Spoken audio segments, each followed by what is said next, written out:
ஓம் come கணபதாய நமக. ஓம் நமச்சிவாய நமக. ஓம் நமோ நாராயணாய நமக. அனைவருக்கும் அன்பான வணக்கங்கள். நான் உங்கள் ராஜி. முருகப்பெருமானுடைய அருளால் நம்ம சேனலில் நம்ம தொடர்ந்து கந்தர் அனுபூதி, கந்தர் அலங்காரம், வேல்மாறல், திருப்புகழ் இவைகளை பாராயணம் பண்ணிட்டு வர்றோம். முருகப்பெருமானுடைய சிறப்புகளையும் வழிபாடுகளை பற்றியும் தெரிந்து கொண்டு வருகிறோம்.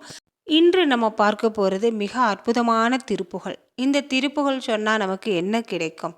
திருப்புகழ் சொன்னால் நமக்கு எல்லாமே கிடைக்குங்க. முருகப்பெருமான் கிட்ட எனக்கு அது வேணும் இது வேணும் என்று கேட்பதை காட்டிலும், முருகப்பெருமானே உன்னுடைய கடைக்கண் பார்வை என் மீது விழ வேண்டும், உன்னை காணும் பெரும் பேறு எனக்கு கிடைக்க வேண்டும் என்று வழிபாடு செய்யுங்க. முருகப்பெருமானின் கடைக்கண் பார்வை நம் மீது விழுந்தால் போதுங்க, நம்ம வாழ்க்கையில் நமக்கு தேவையான அத்தனையும் நமக்கு கிடைக்கும். இந்த பூவுலகில் நம்ம வாழ்வதற்கு தேவையான அத்தனையும் கிடைக்கும். மேல் உலகம் சென்றாலும் அங்கு நமக்கு தேவையான அத்தனையும் நமக்கு கிடைக்கும். பிறவாமை என்னும் பெரும் வரம் கிடைக்கும், ஞானம் கிடைக்கும், முக்தி கிடைக்கும், பேரருள் கிடைக்கும். இதைவிட வேற என்னங்க வேணும்? முருகப்பெருமான வழிபாடு செய்கிறப்ப திருப்புகழில் ஒரு 4 வரியை சொல்லி வழிபாடு செய்யுங்க. முருகனின் பேரருள் நிச்சயமாக உங்களுக்கு கிடைக்கும். நாம் அனைவரும் முருகனின் பேரருள் பெற்று சிறப்புடன் வாழலாம். வாங்க திருப்புகழையும் அதற்கான விளக்கத்தையும் பார்க்கலாம். ஆங்குடல் வளைந்து நீங்கு பல் நெகிழ்ந்து ஆய்ந்து தளர் சிந்தை தடுமாறி ஆர்ந்துள்ள கடன்கள் வாங்கவும் அறிந்து ஆண்டு பல சென்று கிடையோடே ஆங்குடல் வளைந்து நீங்கு பல் நெகிழ்ந்து ஆய்ந்து தளர் சிந்தை தடுமாறி ஊங்கிருமல் வந்து வீங்கு குழல் நொந்து ஓய்ந்துணர் வழிந்து உயிர் போமுன் ஊங்கிருமல் வந்து வீங்கு குழல் நொந்து ஓய்ந்துணர் வழிந்து உயிர் போமுன் ஓங்குமையில் வந்து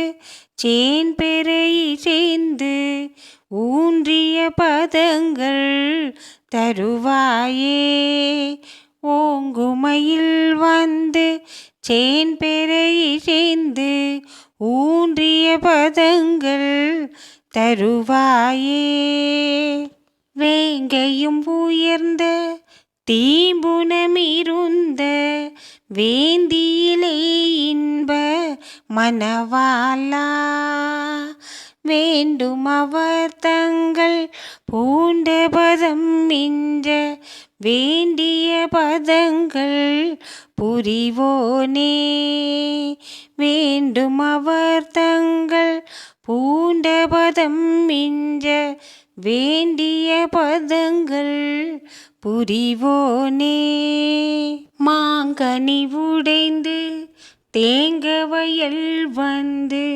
மாண்புனில் விளைந்த வளைநாடா மாந்தர் தவ அரும்பர் கோன் பரவி நின்ற மாந்துரை அமர்ந்த பெருமாளே மாந்துரை அமர்ந்த பெருமாளே ஆங்குடல் வளைந்து இந்த உடம்பில் இருக்கிற குடலெல்லாம் வளைஞ்சு போய் நெஞ்சு எலும்பு தளர்ந்து பல்லெல்லாம் உதிர்ந்து என்னோட உயிர் போகிற தருவாயில் இருக்கிறப்ப தான் நீ எனக்கு அருள் புரிவாயா முருகப்பெருமானே? நீ எனக்கு இப்போவே எனக்கு அருள் புரிய மாட்டாயா? நான் உனக்காகவே காத்துக்கிட்டு இருக்கிற அந்த அழகான மயில் தோகை விரித்து ரெடியாக நிற்கிற அந்த மயில் மீது ஏறி அமர்ந்து விரிந்தோடி வந்து என் தலை மீது உன் திருப்பாதங்களை வைக்க மாட்டேயா முருகப்பெருமானே? உன் பாதம் பட்டால் என் தலையெழுத்தே மாறி எனக்கு மோட்சம் கிடைக்குமே. விரைந்தோடி வா முருகா. தேவர்களும் ரிஷிகளும் அடியார்களும் சித்தர்களும் உன்னை வணங்கி வழிபாடு செய்து என்ன கேட்டாலும் அவர்களுக்கு இல்லை என்று கூறாமல் நிறைய வரங்களை தந்து அருள் புரியக்கூடிய முருகப்பெருமானே, எனக்கும் உனது அருளை தந்து அருள் புரிவாயாக.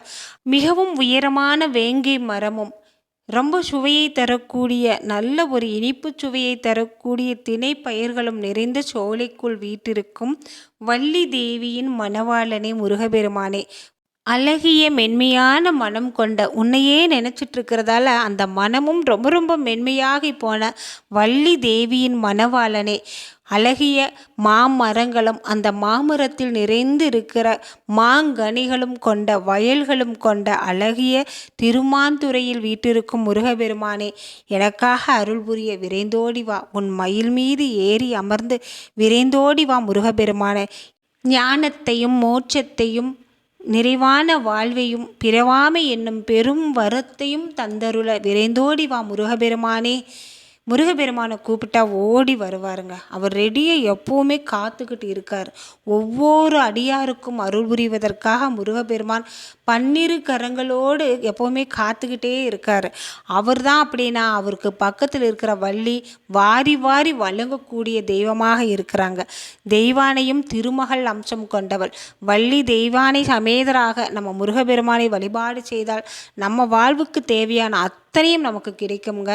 தினமும் ஒரு முறையாவது திருப்புகளை சொல்லி வழிபாடு செய்யுங்க. நடப்பதெல்லாம் நல்லதாகவே நடக்கும். முருகன் அடியார் ஒவ்வொருவருக்கும் முருகனின் பேரருள் கிடைக்கணும். நம்ம எல்லாருமே நல்ல முறையில் முருகப்பெருமானை வழிபாடு செய்து அவர் அருளை பெறணும் அப்படின்ட்டு இந்த பதிவை நான் நிறைவு பண்ணுறேங்க. இந்த பதிவு உங்களுக்கு பிடிச்சிருந்தா மறக்காமல் ஒரு லைக்கும் கமெண்ட்டு கொடுங்க. நண்பர்களுக்கும் உறவினர்களுக்கும் ஷேர் பண்ணிவிடுங்க. மீண்டும் அடுத்த பதிவில் பார்க்கலாம். நன்றி, வணக்கம்.